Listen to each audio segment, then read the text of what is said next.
আসসালামু আলাইকুম। পৃষ্ঠা নাম্বার ৫৯, উদাহরণ ১১, ১২ এবং ১৩।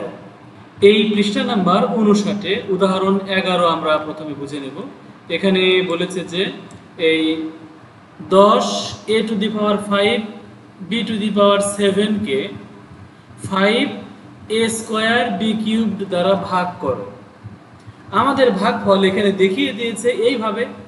এই প্রথমে যেটা থাকে এটা হলো ভাজ্য, এটা আমরা উপরে লিখতে পারি, ভাজককে আমরা কিন্তু নিচে লিখি।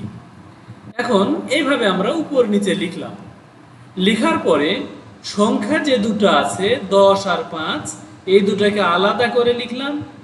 তারপরে গুণ চিহ্ন দিয়ে এ যে দুটো আছে, মানে এখানে a two the power 5 a square, এইটা আমরা মানে এ গ্রুপ, এটা আমরা আলাদা করলাম, বি গ্রুপ আলাদা করলাম। এখন আমরা এই ৫ দ্বারা ১০কে ভাগ করে ২ পেলাম। আর এখানে এর উপরে পাওয়ার ৫ আর ২ বিয়োগ হবে, আর ৭ আর ৩ বিয়োগ হবে বির উপরে।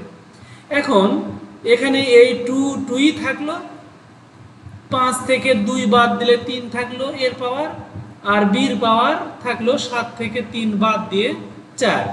এই হলো আমাদের এটার ভাগফল। সুতরাং নির্ণেয় ভাগফল 2a cubed b to the power 4। এখন ১২ নম্বরে আমাদের ওই রকম করেই আমাদের লিখেছে। এই প্রথমে যে ভাজ্য যেটা, এটা উপরে লিখেছে, ভাজক নিচে। সংখ্যা দুটো আমরা আলাদা করে লিখলাম, তবে খেয়াল রাখো এখানে এইটার আগে মাইনাস আছে, এটা সহ লিখতে হবে। আর 4 এর বামে কিছু নাই, মানে প্লাস লুকে আছে এখানে। আচ্ছা, এখন এই এক্স এর গ্রুপগুলো আমরা আলাদা করে লিখলাম, ওয়াই এর গ্রুপ আলাদা, জেড এর গ্রুপ আলাদা। এখন এখানে এসে ৪০কে এই ৮ দ্বারা ভাগ করে এই ৫ হয়েছে, আর এই মাইনাস কোত্থেকে আসলো, এটাই এখানে চলে আসেনি, আসলে এই প্লাস মাইনাসে মাইনাস হয়েছে। মানে ওই যে এর আগে আমরা পড়েছিলাম এর আগের ভিডিওতে, দুটার চিহ্ন একই রকম না হলে মাইনাস হয়, তাহলে এখানে একই রকম নাই, একটাতে প্লাস একটাতে মাইনাস। আচ্ছা, এখন এই যে ৫ আমরা পেলাম, ৫ ৮ ৪০, এই জন্য এখন এক্স এর উপরে পাওয়ার ৪ বিয়োগ ৮, এই যে ৪ মানে ৮ বিয়োগ ৪, মানে উপরেরটা থেকে নিচেরটা বিয়োগ করব। আচ্ছা, এখন এই ওয়াই এর উপরে পাওয়ার হবে ১০ বিয়োগ ২, এই যে ১০ বিয়োগ ২, আর জেড এর পাওয়ার হবে ৫ বিয়োগ ৪, এই যে ৫ বিয়োগ ৪।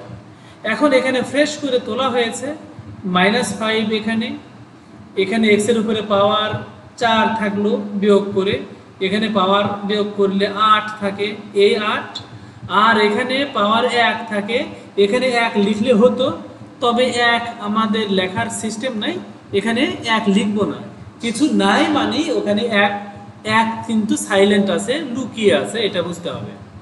তাহলে এখানে ভাগফল -৫ X to the power 4 Y to the power 8 আর জেড।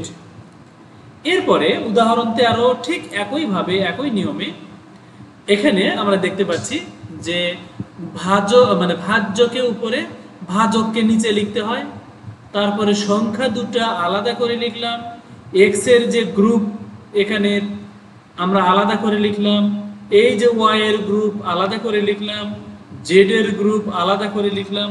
আসলে এভাবেই যে লিখতে হবে তা কিন্তু নয়, তুমি একটা সুন্দর নিয়মেও তুমি করতে পারো, অন্য নিয়মে। সেই নিয়মগুলো আমরা যখন অঙ্ক শুরু করব তখন আমরা দেখাবো যে শুধু এই একটা নিয়মেই নয়, বিভিন্ন নিয়মে, এর চেয়েও সহজ নিয়মে অঙ্কগুলো করা যায়।